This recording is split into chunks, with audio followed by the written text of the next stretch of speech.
అరే వేప కొమ్మలు లేపోరా మక్క బూరుతో ఏ ఒప్పుతున్నావు. What vision, what thought. పిచ్చోలు అయిపోయారు మా టీం అంతా.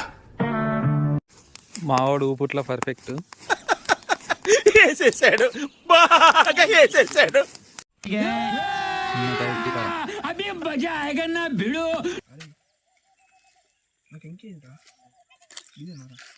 మావాడు నిమ్మకాయను కారం అయితే రుద్దుతుండు.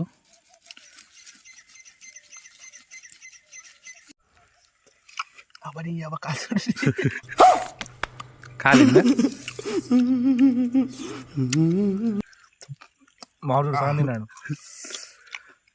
మావాడైతే సగం తిన్నాడు. కంకులు అయితే తింటున్నాం. ఇలాంటి మరిన్ని వీడియోస్ కోసం మన ఛానల్ అయితే ఫాలో చేయండి, కొంచెం సపోర్ట్ చేయండి.